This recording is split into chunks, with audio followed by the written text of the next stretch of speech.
Kasih atas kesempatannya. Perkenalkan, nama saya Dava Tripuspitasari Purnomo dengan NIM 2018-2100041. Di sini saya akan menjelaskan mengenai pengertian anggaran kas. Anggaran kas disebut juga dengan anggaran perusahaan kas dan ada juga yang menyebutnya dengan anggaran sumber dan penggunaan kas. Tetapi sebaliknya banyak yang menyebutnya anggaran sumber dan belanja kas atau anggaran masuk dan keluar kas daripada anggaran sumber dan penggunaan kas. Nah, anggaran kas merupakan alat penting dalam proses perencanaan dan pengendalian keuangan perusahaan, karena di dalamnya terdapat estimasi penerimaan dan pengeluaran kas untuk periode tertentu di masa yang akan datang, sehingga bisa diketahui kapan perusahaan dalam keadaan defisit kas atau surplus kas. Kemudian ada tujuan anggaran kas. Nah, tujuan utama penyusunan anggaran kas adalah agar tidak terjadi kekurangan atau kelebihan dana kas, serta untuk melakukan evaluasi apabila terjadi kekurangan atau kelebihan. Nah, adapun tujuan lain dari anggaran kas.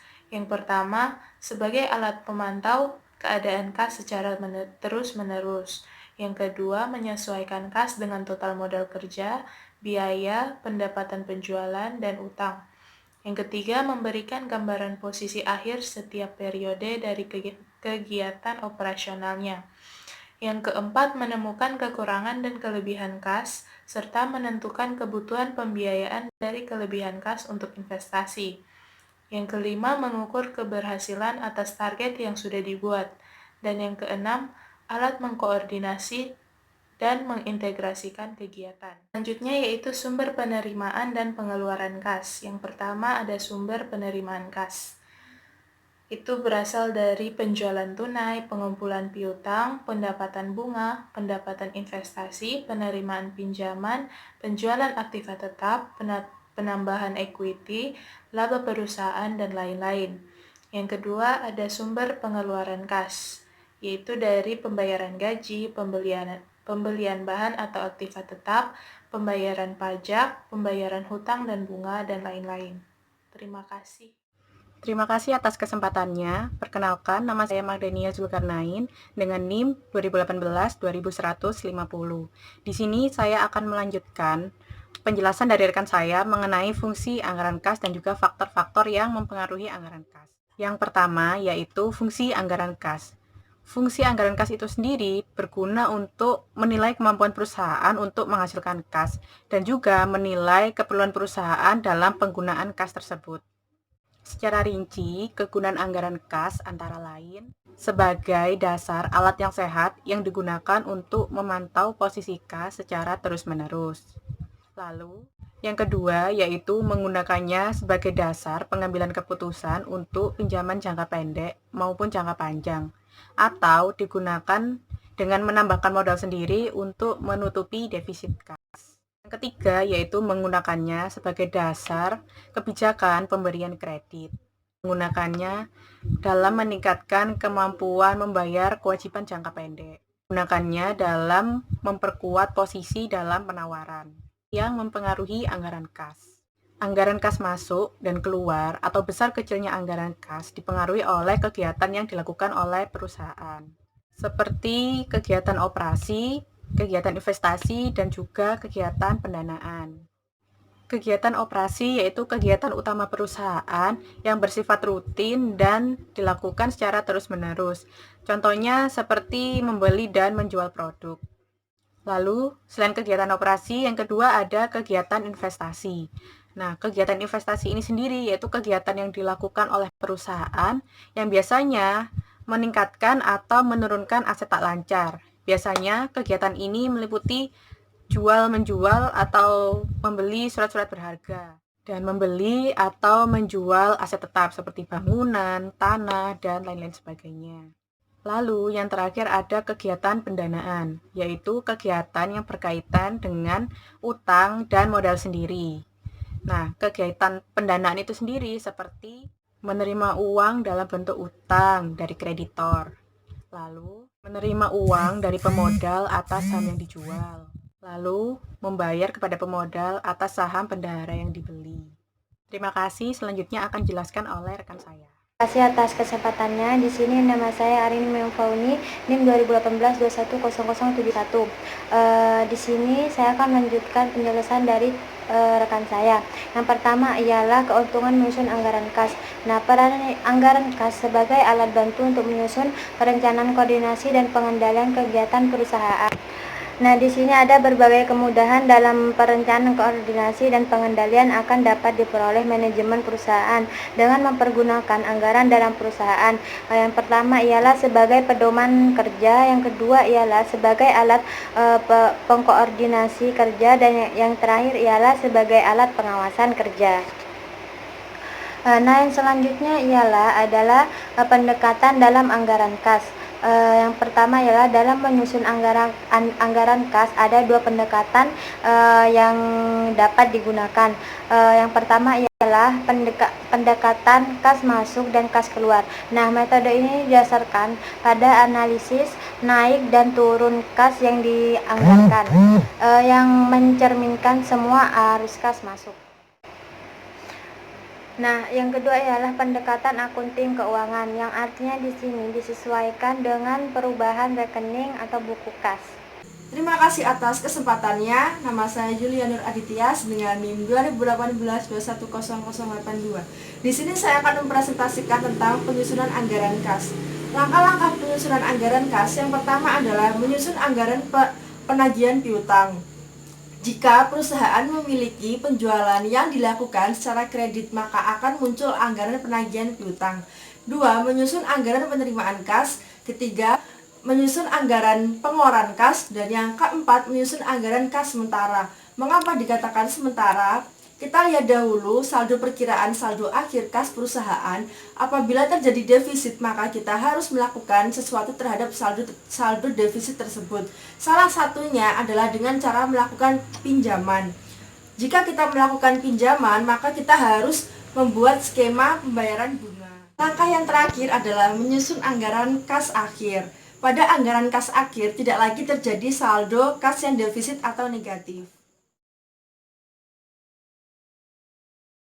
Anggaran kas, UD Venus yang menjadi distributor kertas akan menyusun anggaran kas bulanan periode Juli sampai dengan Desember 2002 selama 6 bulan dari data adalah sebagai berikut. A. Saldo piutang tanggal 1 Juli 2002 sama dengan 0. Saldo kas tanggal 1 Juli 2002 sama dengan 200.000. Saldo kas minimum ditetapkan sama dengan 180.000. B. Penjualan Juli 1 juta, Agustus 1.200.000, September 1.400.000, Oktober 1.200.000, November 1.400.000, dan Desember 1 juta. Dengan pola sebagai berikut, 60% daripadanya adalah penjualan tunai, sedangkan sisanya penjualan kredit dengan cara 40% diterima pada bulan terjadinya penjualan, 40% diterima 1 bulan sesudahnya, 20% diterima 2 bulan sesudahnya. C. 10% dari penjualan kredit dicadangkan untuk piutang yang diduga tidak akan dapat ditagih. D. Bulan Juli penerimaan yang lainnya sebesar 56.000, pengeluaran kas sebesar 350.000, Agustus penerimaan yang lainnya sebesar 202.000, pengeluaran kas sebesar 400.000, September penerimaan yang lainnya sebesar 192.000, pengeluaran kas sebesar 500.000, Oktober penerimaan yang lainnya sebesar 58.000, pengeluaran kas sebesar 800.000, November penerimaan yang lainnya sebesar 164.400, pengeluaran kas sebesar 950.000, dan Desember penerimaan yang lainnya sebesar 168.000 dan pengeluaran kas sebesar 1.900.000. Diminta 1. Susunlah anggaran pengumpulan piutang periode Juli sampai dengan Desember 2002. 2. Susunlah anggaran kas periode Juli sampai dengan Desember 2002. 3. Bagaimana nampaknya pada neraca per 1 Juli 2002 pada neraca 31 Desember 2002 mengenai kas dan piutang. 4. Jika ada kelebihan kas, apa yang akan saudara usulkan kepada pimpinan perusahaan? Uraikanlah setiap bulannya berapa kelebihan kasnya dan lain-lain. Jawaban. A.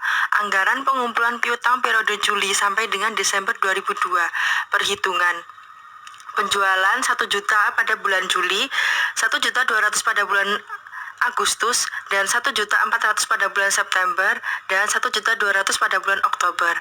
Penjualan tunai 60%, Juli 600.000, Agustus 720.000, September 840.000, dan Oktober 720.000. Penjualan kredit pada bulan Juli 400.000, Agustus 480.000, September 560.000, dan Oktober 480.000. Penyisian piutang 10%, Juli dikurangi 40.000, Agustus 48.000, September 56.000, dan Oktober 48.000. Piutang neto Juli menjadi 360.000, Agustus menjadi 432.000, September menjadi 504.000, dan Oktober menjadi 432.000. Pola pelunasan Juli 40% dikali 360.000 sama dengan 144.000. Agustus 40% dikali 360.000 sama dengan 144.000. September 20% dikali 360.000 sama dengan 72.000. Agustus 40% dikali 432.000 sama dengan 172.800. September 40% dikali 432.000 sama dengan 172.800. Oktober 20% dikali 432.000 sama dengan 86.400. September 40% dikali 504.000 sama dengan 201.600. Oktober 40% dikali 504.000 sama dengan 201.600. November 20% dikali 504.000 sama dengan 100.800. Oktober 40% dikali 432.000 sama dengan 172.800. November 40% dikali 432.000 sama dengan 172.800. Desember 20% dikali 432.000 sama dengan 86.400. November 40% dikali 504.000 sama dengan 201.600. Desember 40% dikali 504.000 sama dengan 201.600. Januari 20% dikali 504.000 sama dengan 100.800. Desember 40% dikali 360.000 sama dengan 144.000. Januari 40% dikali 360.000 sama dengan 144.000. Februari 20% dikali 360.000 sama dengan 72.000. Daftar penerimaan dari piutang. Bulan penjualan Juli, piutang neto 360.000, Juli 144.000, Agustus 144.000, September 72.000. Agustus piutang neto 432, Agustus 172.000, September 172.000, dan Oktober 86.400. September piutang neto 504.000, September 201.600, Oktober 201.600, dan November 10.800.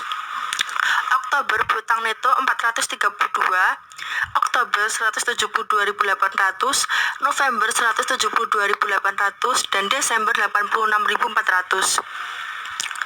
November 504.000, piutang neto November 201.600, Desember 201.600, dan tahun yang akan datang 100.800. Desember piutang neto 360.000, Desember 144.000, dan tahun yang akan datang 216.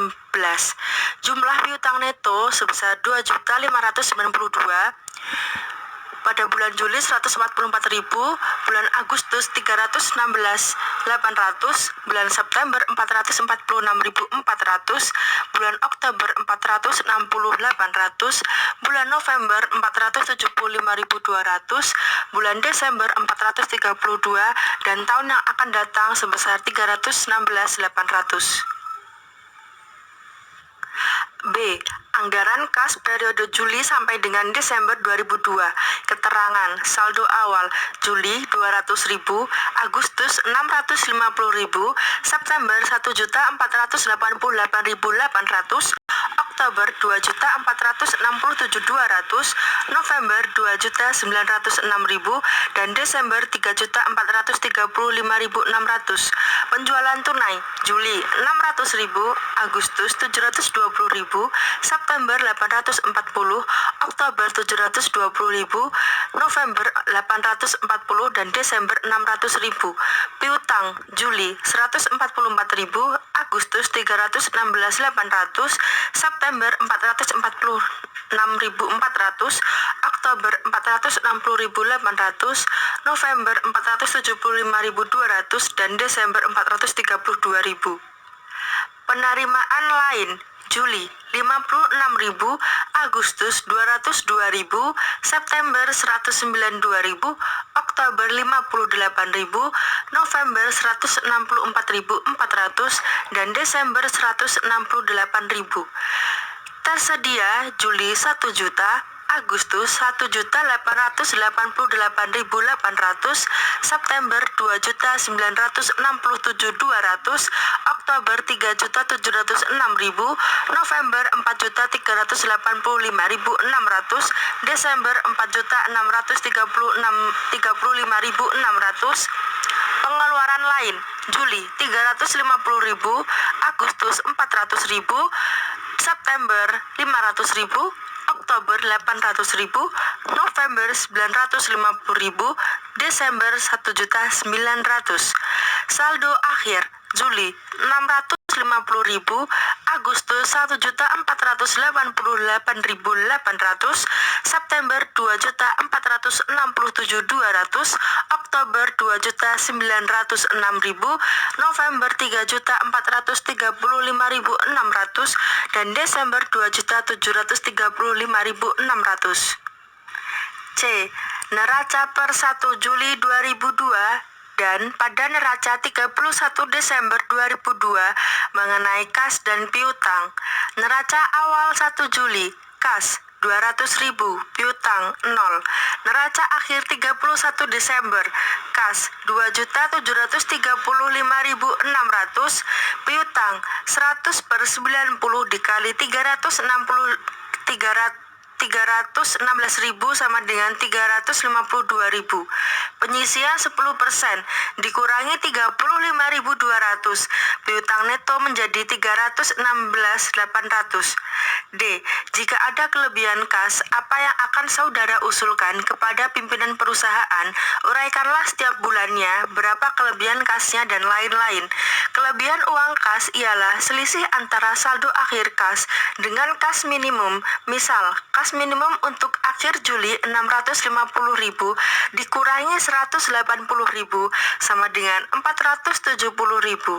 Sebaiknya ditanamkan dalam investasi sementara berupa marketable securities.